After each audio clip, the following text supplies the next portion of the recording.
Ladies and gentlemen, fight fans all around the world, from the sunny Caribbean, you are watching What You Need. Alright, fight fans, let me go into the post-fight information I saw concerning Canelo versus Cotto. And again, there was, at least particularly with Canelo, a lot of similarities between him and Floyd Mayweather. Now, the first thing I want to say, with Mayweather versus Pacquiao, it was a technical fight. And with Canelo versus Cotto, it also was a technical fight. But I wanted to draw your attention to the CompuBox stats first of Mayweather versus Pacquiao, particularly looking at Mayweather, and Canelo versus Cotto, particularly looking at Canelo. Now, if you look here in Mayweather versus Pacquiao, his punch stats, his overall total punches thrown, you'll notice it's 435 punches. He landed 148 of those punches, 34% connect. Now when we look here at Canelo, he lands 155 of 484 punches thrown, a connect percentage of 32%. Mayweather, particularly against Pacquiao, 34%. Canelo, particularly against Cotto, 32%. Now Canelo throws slightly more punches than Mayweather does, 484 punches to Mayweather's 435 punches. Mayweather lands slightly less, 148 to Canelo's 155. So Canelo is actually fighting in a rhythm very similar to Floyd Mayweather.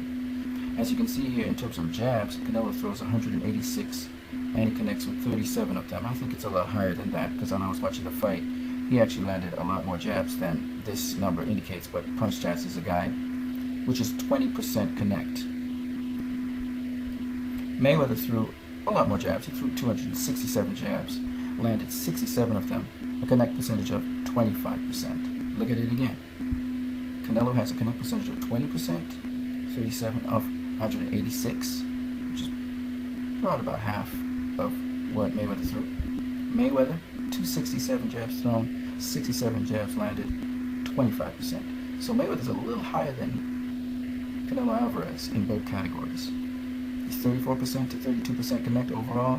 He's 25% to his 20% connect percentage in terms of jabs. He threw more jabs. In terms of power punches, Canelo throws more power punches, 298, and he has 118 that connect, an overall percentage of 40%. Mayweather throws 168 power punches, and he lands 81, a connect percentage of 48%. 40% connect percentage, 48% connect percentage power punches. So you can see that Canelo's figures are around Mayweather's figures. 32%, 20%, and 40%. 34%, 25%, and 48%. And the opponent, Cotto, has overall 21% connect against Canelo, 14% in jabs, and 14% in power punches. The opponent, Manny Pacquiao, 19% overall, 9% in jabs, 27% in power punches. You can see that these figures follow a trend: 21, 14, 14, 19, 9, 27. In other words, Canelo limits his opponent just like Floyd limits his opponent in landing on him. Now, what's even more interesting here is when you actually look at Canelo actually boxing Miguel Cotto. Watch him slip the jab and counter with an overhand right. Now this is very, very similar in many ways to what James Toney does.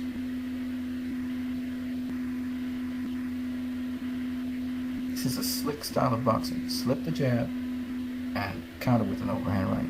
And the interesting thing about this is that Canelo Alvarez shows that slick style. Canelo Alvarez is not your typical Mexican boxer. He's got very good defense for the style he has. There he goes from the high guard, slips the jab, and then counters it. And what's interesting about slipping the jab, which is a very important tool, people always feel that the jab can keep an opponent at bay. But what you have to understand, and Miguel Cotto is a great jabber, what you have to understand is Canelo Alvarez, Manny Pacquiao, and Floyd Mayweather all are excellent at slipping the jab. James Toney, almost any great boxer in the history of boxing has the capability and the skills to slip a jab. You must be able to do that. You must be able to roll the jab, slip the jab, roll under the jab, counter the jab the jab, so many other things. There's just too many tools to talk about. Now, Canelo Alvarez also gave Miguel Cotto a different look, and there's 100 million other things I'd like to talk about here, but I'll go through it in detail a little later. So here he goes from the high guard that Floyd does as well, and he counters him with a really hard overhand right, a short chopping overhand right. Now watch his jab.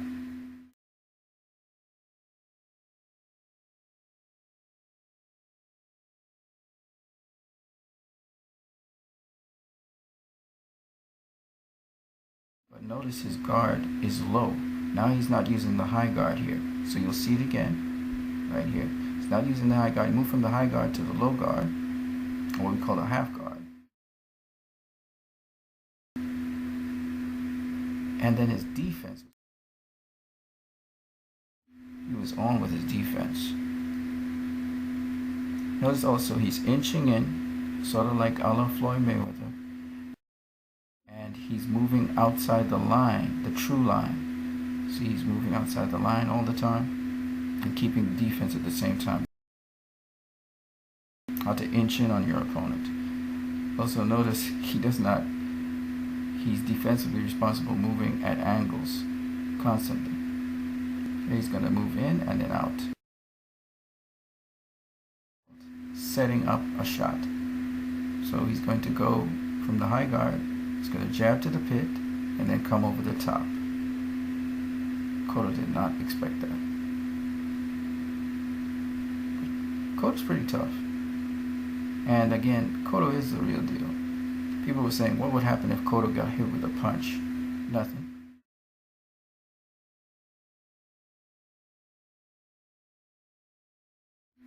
So there's the jab to the pit, and then comes over the top. Something Shane Mosley did as well. Now, what's so interesting about this is his jab. This is very Floyd Mayweather-esque.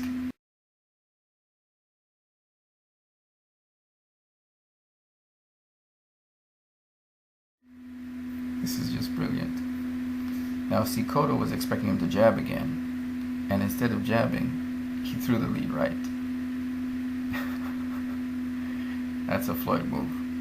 Now here, Cotto gets hit with a body punch. He had the high guard. And Canelo did as if he's going to hook him to get his guard up top, and then he went to the body. Set up that hook to the body. And then notice Canelo maintains range. He comes into range to land the shots, and he's out of there. That's a Mayweather move. He never goes past his lead, and then he pulls back. See, he's pulling all the way back. He's out of there. That's brilliant boxing. This is another Mayweather move. Does as if he's going to land the left, as if he's posing up to throw a left hook or a left uppercut or a left jab, and then he comes with a straight right. This is something Mayweather has done to Canelo Alvarez, and now he's doing it to Miguel Cotto. Brilliant stuff.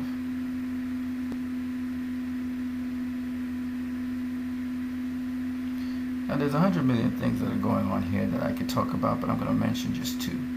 First one is the check hook. So Canelo uses the check hook on Cotto. And then there's a snapback, almost a roll, but it's a snapback he uses. And then he rolls. He hits him with the uppercut and rolls under. That's a la Floyd Mayweather, a la James Toney.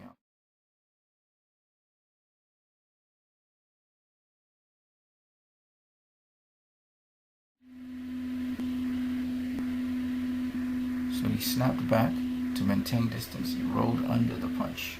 Really wonderful there. Beautiful roll under. Catches the punch. Hits him with the uppercut. Beautiful at the time too. And slips under. Still gets caught with a little jab. Cotto is a very good jabber. He's a very good jabber. He has a very powerful jab as well.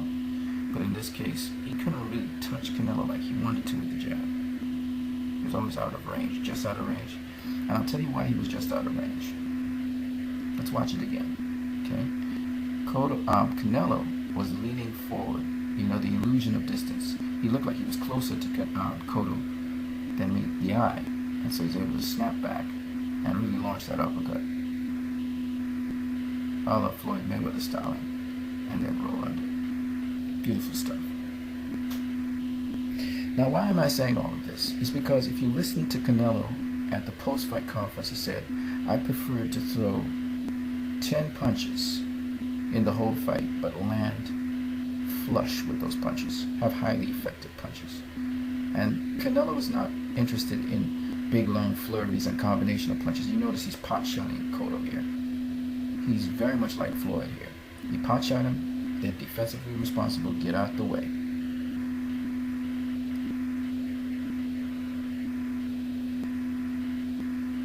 Now there are a couple of things that Canelo still needs to do. Here, he slips the punch. He hits Cotto here with a beautiful short chopping right. But then he stands in front of Cotto. Now he did slip to the side a little bit, but he needs to move completely weak side. He needs to pivot weak side. Alright? He still stays in the line of fire too much. But really excellent stuff. As you know, Canelo is a counterpuncher, like James Toney, like Floyd Mayweather. And his counterpunching skills are really getting up there. Now, I heard Juan Manuel Marquez say that Canelo needed to throw more combinations. That wouldn't have worked in this fight because both Miguel Cotto and Canelo Alvarez had pretty good defense. And as you can see, Cotto threw a whole bunch of combinations. The only thing that kind of hit Canelo was that right hook to his spleen area, and it's still his elbow got in the way. So watch Canelo just completely make Miguel Cotto miss. And the same thing happened when Canelo tried to throw a combination on Miguel Cotto. Most of the time he was missing. So this was about pot shotting. You weren't going to land combinations on your opponent. It just wasn't going to happen. Too smart. But the thing with Canelo is his feet. His feet need to be a little swifter. And he is maintaining distance. You see he's maintaining distance right there. But counterpunched like him. It was just beautiful to watch. He reminded me of a Mexican James Toney, like I keep on saying. James Toney, as usual, he didn't also have the greatest footwork in the world when it comes to maintaining distance. You see, Canelo maintains distance a lot better than James Toney even does. He did pretty well against Cotto. And Canelo's very elusive. Gennady Golovkin's going to find it very difficult to land those hooks on Canelo. And Canelo's pretty sharp for the most part throughout this fight. You know, this boy can roll punches, slip punches, roll under punches. He can block punches. He gives you several different looks. His resume is pretty good already. I think I have to see a little bit more of Canelo, but I believe that his skill set is pretty good so far. It's pretty good. He's solid. I noticed none of the fighters in this fight really got tagged with more than one flush shot at a time. You couldn't really catch them flush with another shot. So this was a really high quality boxing match. Very high quality. But you can't beat Canelo with a jab, you know, and you can't beat Canelo with power punching. His skill set is such that, you know, he's kind of elusive in there. So, and he would stand right in front of you and you just won't hit him, you know. He's kind of James Toney-like. So, this is my comparison. I realize they're doing homework. They're watching Floyd Mayweather. They're watching Sugar Ray Leonard. They're watching Muhammad Ali. They're watching Pernell Whitaker. They're watching these guys, and they're studying the styles. And clearly, Canelo is influenced by Floyd a lot. He's influenced by Floyd a lot. And you can see he studied Floyd a lot. But he studied a lot of other boxers, black boxers. And he's also studied Mexican boxers, because I noticed also he has a sort of Mexican stance. So there's a lot to Canelo that meets the eye. This guy he's something else. Okay? And it's going to be kind of hard to beat him. I think the judges kind of mess up this guy's career in terms of how they give wins. And when you go and watch the fights in history, when you go back and watch these fights and you see, and you'll be like, he didn't win that fight so much. You tend to want to think that the other fighter got robbed. And that's the downside with Canelo Alvarez. He literally wins these fights, but the judges really screwed up for him. But he's a skilled fighter, man. He's solid. He's very solid. You guys have a great one.